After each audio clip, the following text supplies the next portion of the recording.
saya ijazahkan kepada kalian bacaan untuk menetralisir khodam atau jin yang menyerang kita, supaya jin tersebut tidak balas dendam, dia keluar dengan sabar. Saya ijazahkan dengan kalimat Bismillahirrahmanirrahim. Assalamualaikum warahmatullahi wabarakatuh. Alhamdulillahi wa kafa, salatu wassalamu ala sayyidil habibil mustafa wa ala alihi wa ashabihi ahli sidqi wal wafa, amma ba'd. Saya sekarang sedang di Bandara Juanda, dan kita nanti setelah dari sini akan ke kota Lombok Barat kalau tidak salah.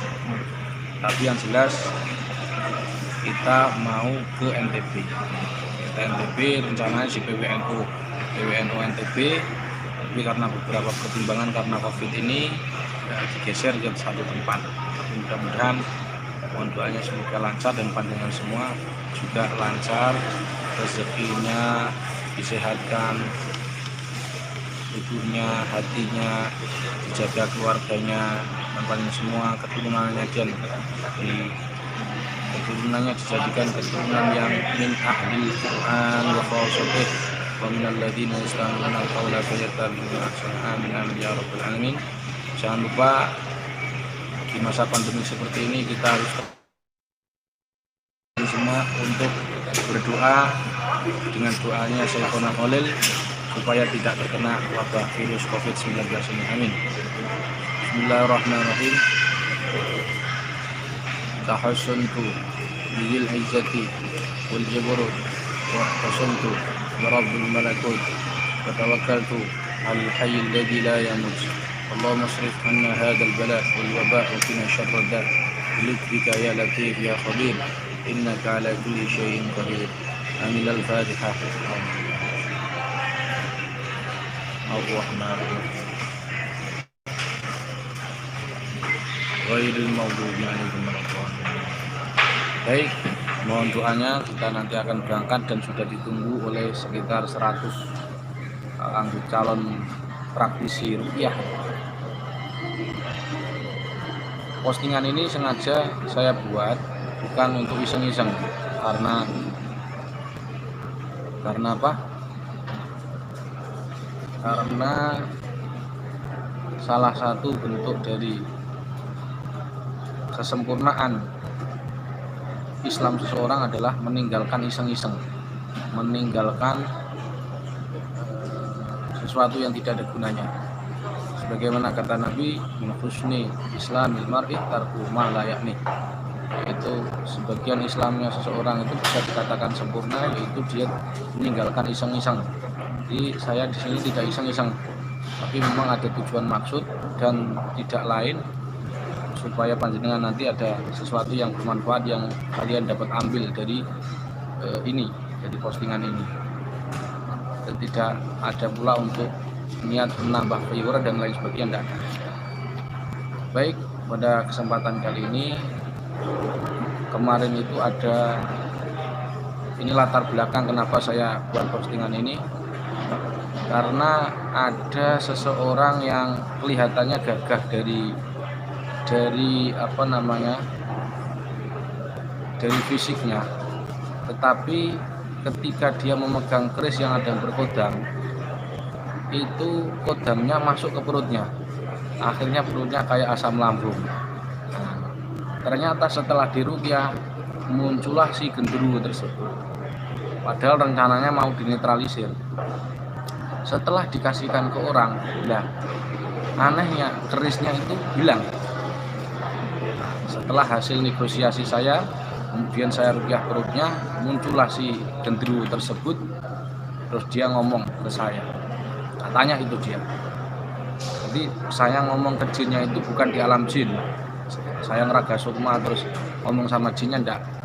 Tapi memang jinnya yang masuk ke alam kita, yaitu dia masuk melalui tubuh manusia rasa genderuwo tadi.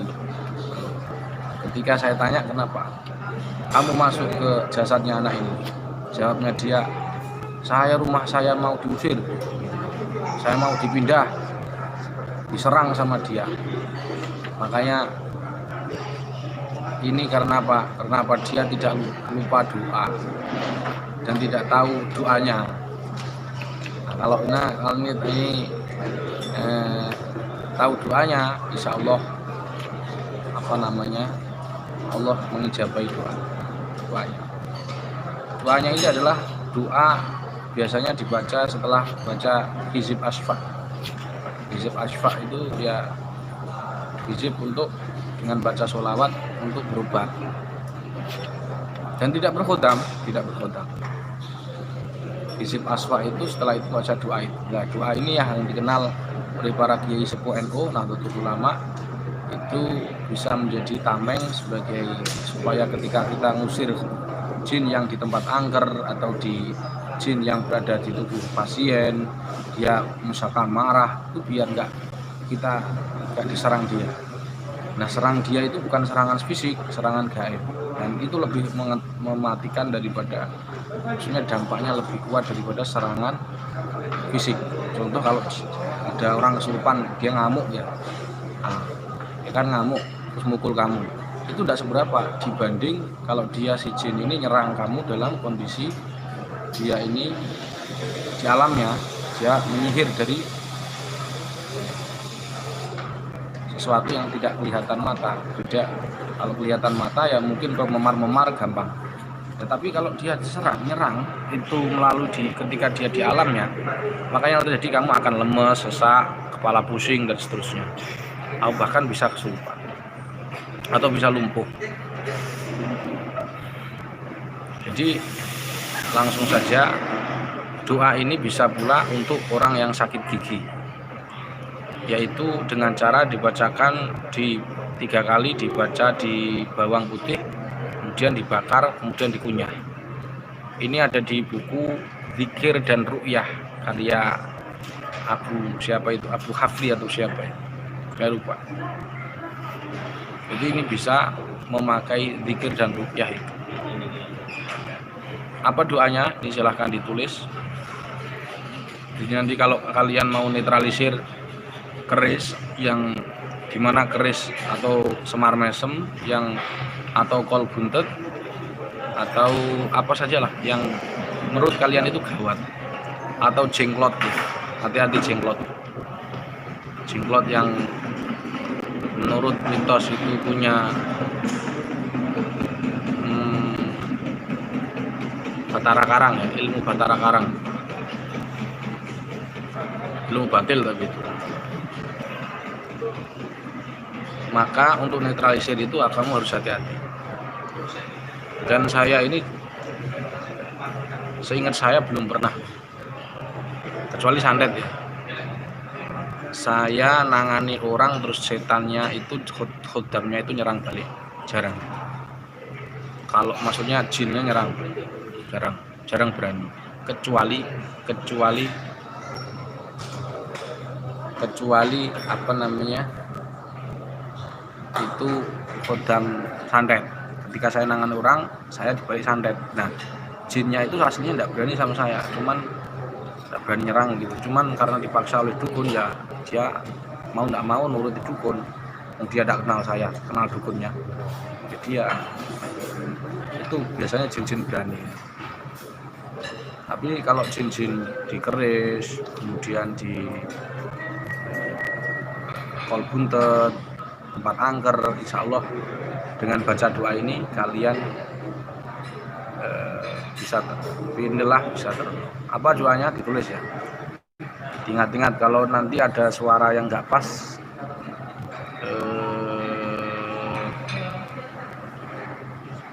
bisa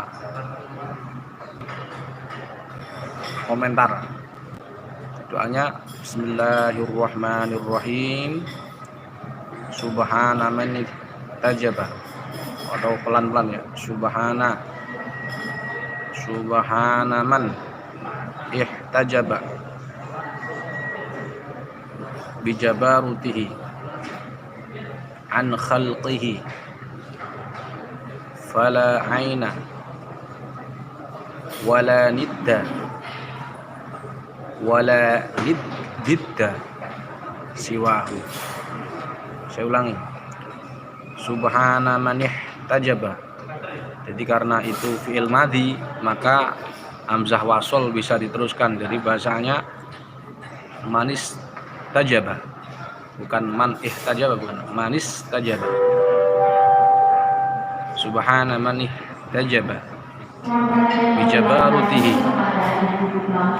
bijabarutihi an khalqihi fala aina wala nidda wala didda siwahu. Itu dibaca selama 91 kali satu majelis, terus baru netralisir tempat angker. Insya Allah dia nanti terus baru bacaan ayat-ayat ruqyah, baru bacakan ayat-ayat ruqyah. Misalkan itu tergantung kasusnya. Kalau itu kasusnya keris, maka ayat pembatal sihir itu karena ada khodam-khodam dari santet itu yang dia punya ilmu batara karang misalkan, ya itu kan perjanjian manusia dan jin, maka kita lunturkan dengan ayat pembatal sihir. Kalau ayat-ayat ruqyah juga apa-apa, Al-Kahfi ayat 1 sampai 100, As-Saffat ayat 1 sampai 10, walau anzalna ila akhirih, banyak. Tapi kalau sihir itu sihir. Tapi sebelum membaca ayat itu, bacalah ini. Subhana man ihtajaba bi jabarutihi an khalqihi fala ainan wala lidda illa lid wala lidda wala didda siwa. Itu dibaca kalau kalian mepet waktunya, jangan dibaca 41 kali. Tapi bacalah 3 kali atau 11 kali. Bisa hadorohnya, tawasulnya atau baca Fatihahnya, hadorohnya kepada Rasulullah SAW, kepada Syekh Abdul Qadir Jailani, dan kepada Syekh Muhammad Bakir, dan Fatihah lagi kepada Man Ajazani. Al-Fatihah itu langsung bacakan 3 atau 11 kali baru netralisir. Insya Allah ini tidak menyerang kita. Saya mau terangkan kepada kalian yang meruqyah netralisir keris angker, keris yang berkhodam itu juga praktisi ruqyah, pakai rompi pula. Nggak tahu rompinya lunas apa urung, aku raro. Dan itu dia sudah hadir di sini.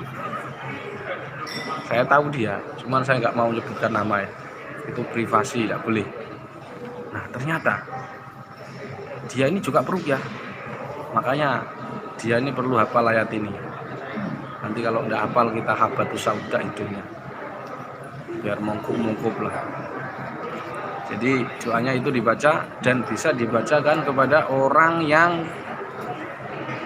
sakit gigi. Caranya yaitu dibacakan di bawang putih 3 kali, ditiupkan, kemudian dibakar, kemudian dikunyah. Itu sakit gigi, terutama itu Al-Quran Sifat TV. Tadi saya lihat di Facebooknya dia ada peruqyah yang handal menangani kasus santet, tapi ketika sakit gigi dia kesakitan. Nah ini bisa diamalkan tuh. Harus yakin bi husni dzannihi 'alal Qur'an. Harus husnul dan terhadap Quran. Ya begitu aja. Jangan banyak ngomong, saya capek juga. Subhanallahumma. Sebelum saya tutup, saya pengen absen dulu. Siapa ini yang hadir? Siapa yang hadir? Oh, Mbah Klepon hadir. Mana nih? Nenita, Mbak. Bunda Nita, Banjarmasin. Banjarmasin.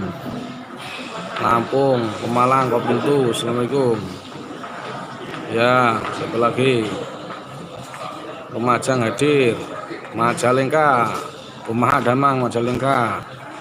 Jambi hadir. Kulon Praga, Rembang. Ini yang rekam juga orang Rembang nih. Bangkalan hadir. Oh ya, Ngereng, Semarang, Banten, siapa lagi? Labuhan Batu itu mana ya, Labuhan Batu? Saya tak, mana Labuhan Batu, lah lupa.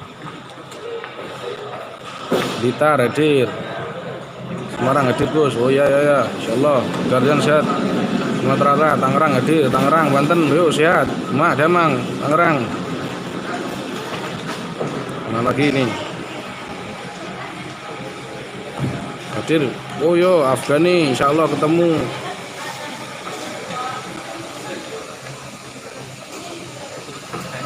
Ini kok enggak bisa. Siapa lagi? Oh ya, saya baca ini, Afgani insyaallah kita ketemu di Lombok. Afgani Zablunteng juga di situ. Baik, demikian sudah. Sebelum saya tutup, saya buka pertanyaan untuk panjenengan. Saya buka pertanyaan 5 pertanyaan. Monggo. Joko Wahyono Palas, mohon maaf telah hadir Gus ya. Joko Wahyono ini mengumpulkan teknik-teknik saya di YouTube dengan judul teknik isyarah dan teknik apa itu di YouTube saya. Jadi cara membuat, cara ngerjain setan, cara supaya tongkatnya tidak bisa disentuh jin, cara apa, banyak itu. Joko Wahyono yang tadi komen. Nanti bisa beli di bukunya di beliau ya, bukan ke saya enggak nyari uang, sampai cari aja di Wahyono tadi, Joko Wahyono. Baik, saya akan buka pertanyaan 5 pertanyaan bagi panjenengan yang mungkin pertanyaan atau pengen kopiah saya ya. Nah, ini pengen kopiah seperti ini, nanti bisa pesan ke Basuni sini. Nomornya ini Kang Basuni, nomornya berapa? 082 322 105 844. Saya ulangi, 082 322 105 844. Kalau mau pesan kopiah seperti ini, ukurannya berapa dan lain sebagainya, monggo. Oke, saya akan lihat dulu pertanyaannya ya. Pertanyaannya 3 saja, enggak usah banyak-banyak ya. Saya mau tutup nih, capek ngomong. Cara mengajukan sebab abreaksi. Oh ya, abreaksi caranya gampang. Itu cukup tarik nafas, keluarkan mulut, panas, mulut, di shock induksi, tekan dikit, tidur gitu. Terus biarkan tidur sebentar. Nah, seperti itu. Tidur terus diberi sugesti positif, itu aja. Kalau abreaksi bukan kesurupan. Jadi kalau abreaksi cukup tarik nafas, keluarkan mulut, tarik nafas, keluarkan mulut, dan tidur. Setelah dia terus lepak begini, diam, kasih sugesti positif. Misalkan kamu akan tenang, rileks, kamu akan sehat walafiat, dan seterusnya. Cara mencari orang tenggelam. Mana sih?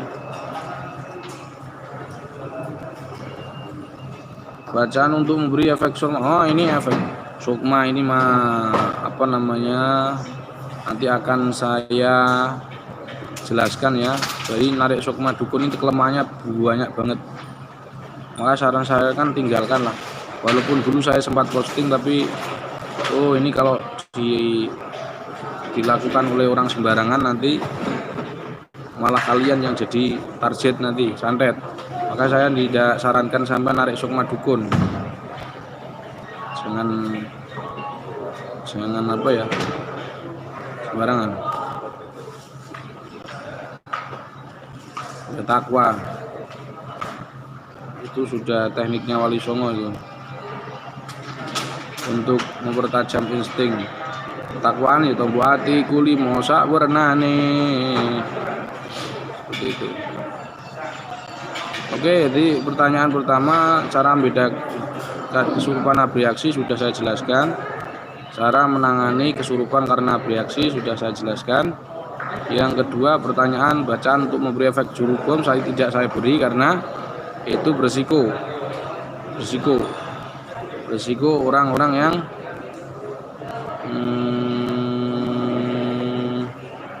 ngawur ketika narik sukma, karena di YouTube itu banyak antara anak sukma terus nggak bisa membedakan antara sukma dan korin.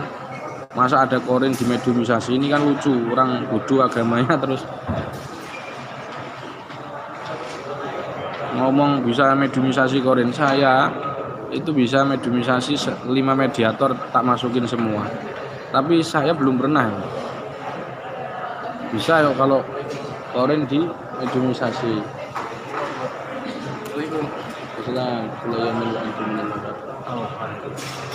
Jadi seperti itu.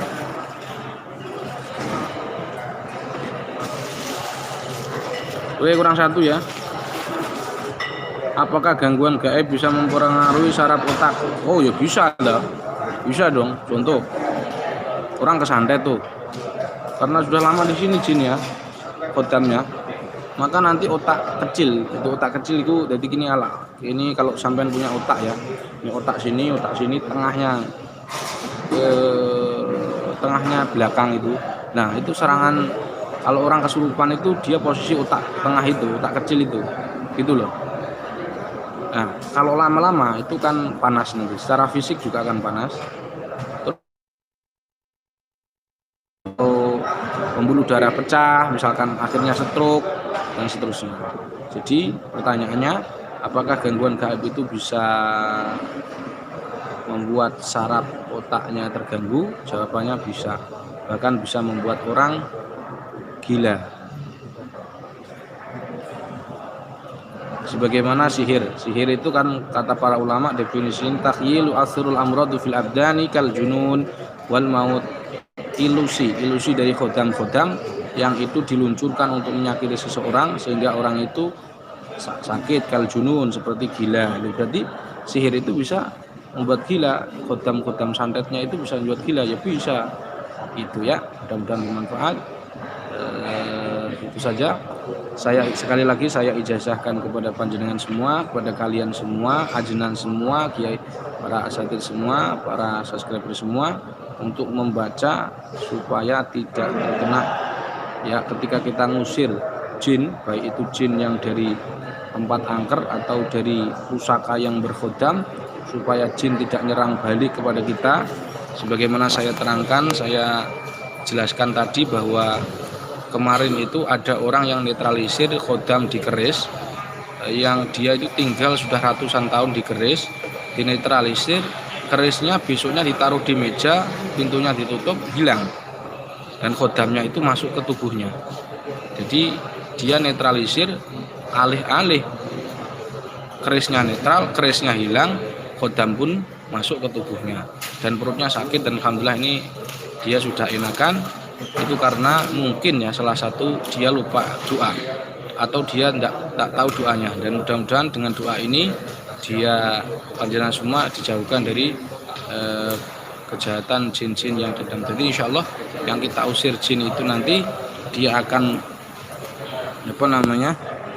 dia akan pergi tanpa dia balas dendam, begitu. Dan juga bisa dibacakan pada orang yang sakit gigi dengan cara dibaca 3 kali, tiupkan ke bawang putih, dibakar, kemudian diletakkan di gigi yang sakit. Langsung dipraktekkan, ini Al-Quran Syifa TV ya, karena temennya kayaknya krunya ada yang error ini giginya. Kemudian bacaannya adalah saya ulang, Bismillahirrahmanirrahim. Subhana man ihtajaba bijabarutihi an khalqihi fala aina. Ada yang baca fala ainun, tapi tidak berubah mana. Fala aina wa la nidda wa la dhidda siwahu. Kemudian saya ijazahkan kepada kalian bacaan untuk menetralisir khodam atau jin yang menyerang kita, supaya jin tersebut tidak balas dendam dia keluar dengan sabar, saya ijazahkan dengan kalimat ajaztukum. Saya ijazahkan dengan kalimat ajaztukum.